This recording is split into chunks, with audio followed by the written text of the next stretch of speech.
Hello, friends. Welcome back to Stars and Galaxies. We have covered basically what I wanted to cover from chapter 20 in the previous lecture. We are moving on to chapter 21. We will still come back and talk about some things from chapter 20 because it's important for understanding the births and deaths of stars, or the births of stars anyways. But let's move on and talk about the interesting things, which is actually the births of the stars themselves. There's two parts of this chapter. We're mostly going to be, in fact, entirely talking about the first half of this. Obviously, discovery of the planets outside the solar system is incredibly interesting and fascinating and exciting, and you should read all about it. But it is not a topic for this class. So we're only going to be ourselves sticking to sections 1 through 3 of chapter 21. Okay, so why is it that stars form and how do they form? We're going to be showing a video that looks a lot like this in a bit.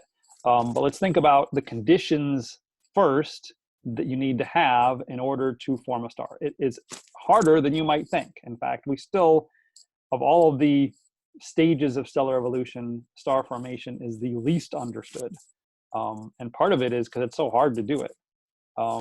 Why is it hard? Well, there's a couple of different things to think about. Basically, you have a war going on between gravity and pressure. Gravity, as you know, is an attractive force. It is the thing that wants to pull things together. Gravity is helping you form stars. If you can form a nice big ball of gas and have it gravitationally unstable and collapse, it will collapse and form a star.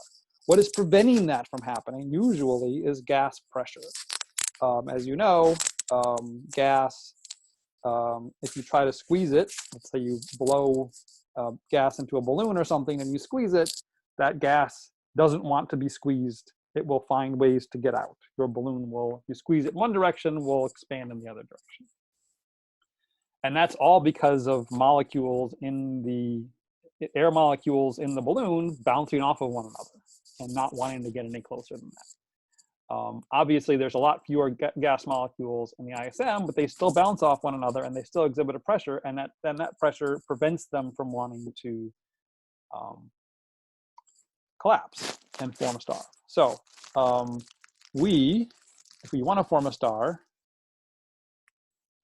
need to find the place where the gravity is the strongest and the pressure is the weakest. So where are those regions of interstellar space? Let's see if I can do this.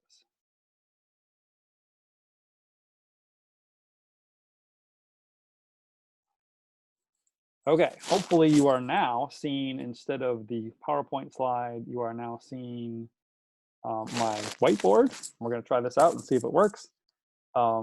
So where is it best to form stars? We need a place where the gravity is the strongest. That is a place with very high density.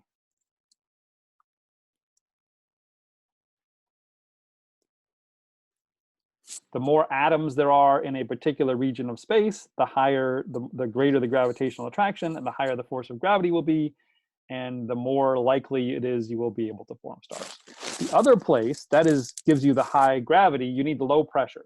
As you may know from chemistry class or high school physics class, pressure and temperature are related in a gas. If you increase the temperature of a gas, the pressure goes up. So if we want a region with small pressure, we need a place that has the lowest temperature. So we need to find a region of space that has high density and low temperature, and that is where we would expect stars to form. Okay, see if I can get back to, oops, I stopped sharing, but now I can share my, okay, hopefully we're back there. Great. So we need places that are high in density and low in temperature. Okay, where are those things? Well, here is an example of such a thing. They are these very thick, dense molecular clouds. These are the regions where it is the most dense. And when you get the most dense, it's shielded from external sources of radiation, which tends to make it cool off. These are the coolest and the densest region of the interstellar medium. And this is the kind of place where we expect stars to form. Again, This is not an empty space where there are no stars. There are just as many stars in the background here as there are here. There is just something in the foreground that is blocking them out. And that is a very cool, dense region of interstellar space called the molecular cloud. Molecular because it's so cool that molecules can actually form. Okay.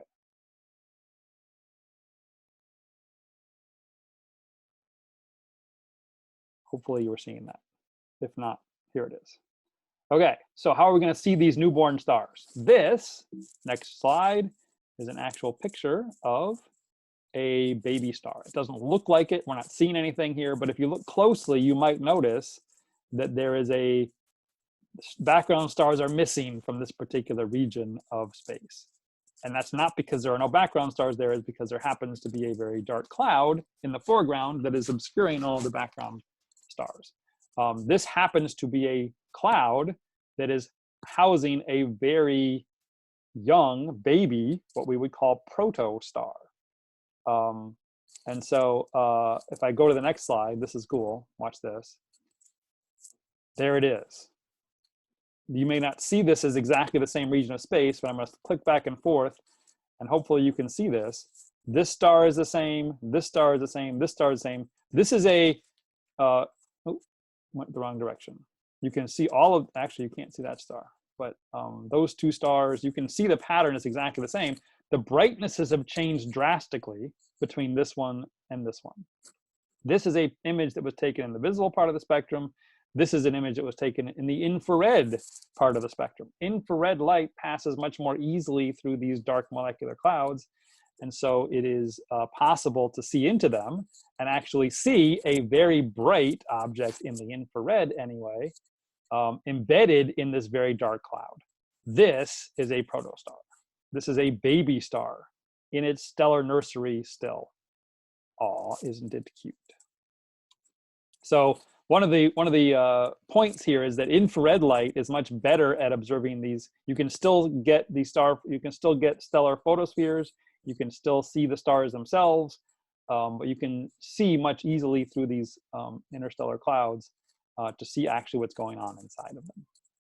So that's observing a newborn star with infrared light. Okay.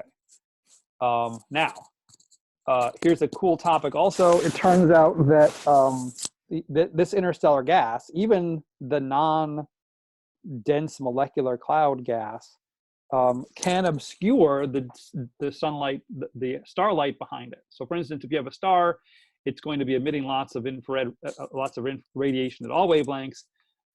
These gas clouds, and even you don't need a molecular cloud, all light, all sort of regions of the interstellar space will do this. Molecular clouds will do it more, will obscure some of that light. And basically this means that light gets reflected in different directions as it bounces off of the particles in the gas cloud itself, and the dust cloud. It's basically the dust particles in the interstellar medium that do this. So stars look dimmer than they should because some of this light is refracted, is scattered by this dust in these clouds. It is also redder because this dust scatters the blue light more than it scatters the red light. So stars that have to pass through the interstellar medium, and that's all stars, I mean the light from stars that has to pass through the interstellar medium, and that's all stars, will look dimmer than it should, and it will look redder than it should because of these dust particles. This is a phenomenon that you probably have seen before. It is a phenomenon that happens in the Earth's atmosphere quite a bit.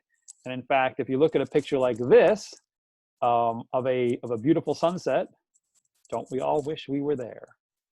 Ah, sigh. Anyway, why is the sky blue? This actually explains why the sky is blue. There are dust particles in our atmosphere. As sunlight filters through, which photons get scattered most easily? It's the blue photons. And so if you had a particle of light that was going to go right over your head, the blue light that was going to go over your head gets scattered towards you more than the red light. And this is why the sky looks blue. This is also why the sunset looks really red, because all of the blue light has already been scattered from the light that's coming to you directly from the sun. And so that both makes sunsets look very red, and it makes the sky during the day look very blue. The same thing happens in interstellar space, although it's much less of a problem per, let's say, kilometer, because there's a lot less dust, but there's a lot further to go, and so the problem can be, in fact, just as bad. Okay. Moving on, dust grains can absorb visible light and heat up. So this is one of the points of this, and I want to bring this interactive figure up. But one of the points here is that why are we interested in? Oh, of course, can't open that file. What's it called? Multi-wavelength cloud.html. Let's see if I can do this. Bear with me for a second. Okay, I've got it up. Now I need to share it. Let's see if I can do this.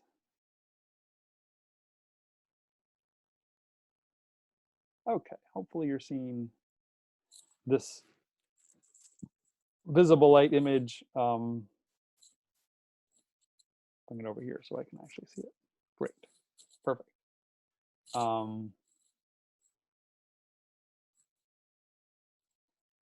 So what are we seeing here? This is so this is the Keyhole Nebula. It kind of looks like a keyhole. This is another star forming region. We've got baby stars flying all over the place here. This isn't just a single one. This is going to be a small cluster by the time it's all done. You can see it's not spherical, but stars are certainly forming from this particular thing. I want to show you this because it does a great job of showing why it's important to observe the universe in different wavelengths. Why do we want to launch infrared telescopes in space? This is one of the reasons. We get very different views of all of these astronomical features in these various wavelengths. In the visible part of the spectrum, you're seeing the stars, basically.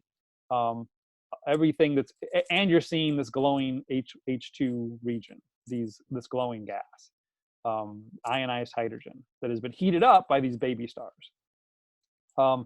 In the near infrared, that was the view we saw before with our previous star, we're still seeing stellar photospheres, but now we have a much better view through this dark, dense molecular cloud, and we can see some things that are embedded within it.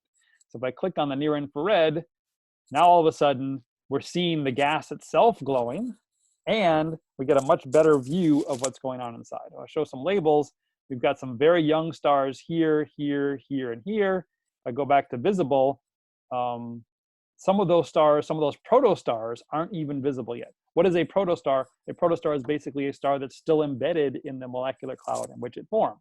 Once it's had a chance to turn on and get hot and bright, it will blow away the gas and dust that it formed from. But these stars have not yet done that. These stars, these young stars, have done that. And they have emerged from their stellar nurseries and are now viable actual stars. These things, we don't see them in the visible. They're protostars. You can only see them in the infrared because they're still embedded in these clouds. Interestingly, if we go, what does near infrared mean? Well, if you remember, infrared is the wavelength immediately longward of the visible. So near infrared is the shorter wavelength visible infrared photons that are close to the visible part of the spectrum. That's what near means. Mid-infrared is much longer wavelengths, much further away from the visible part of the spectrum. And now you're not even really seeing stars anymore in the mid-infrared. You're seeing the gas itself and the dust grains glowing in the mid-infrared. Because they're much cooler, you see the dust itself. And these protostars, in fact, glowing a little bit brighter than they were before. So it's important. You get much different information in the mid-infrared as you do in the near-infrared and then the visible.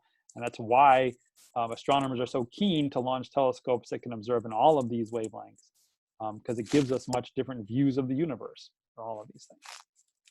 Okay, let's go back to our slideshow. Okay, this is a familiar scene. We've seen this a lot, except this is a totally different view of it. This is the constellation Orion. Again, we've seen this quite a few times in class this semester. This is Betelgeuse. That is the bright star at the top, the head, the red star at the head of Orion. the belt of Orion is like right here, and Rigel I think would be somewhere down here. Anyway, this whole basically is the Orion constellation, and you can see if you had infrared eyes, if your eyes were visible, could see mid-infrared light, this entire region of space would be glowing. This is one giant star-forming complex, the nearest major star-forming complex to us, highlighted by the Orion Nebula. This is again, thousands of stars forming as we speak in the Orion Nebula. It's only on the order of 5 to 10 million years old, which is fairly young as stars go. And there's still many of them embedded in their molecular clouds.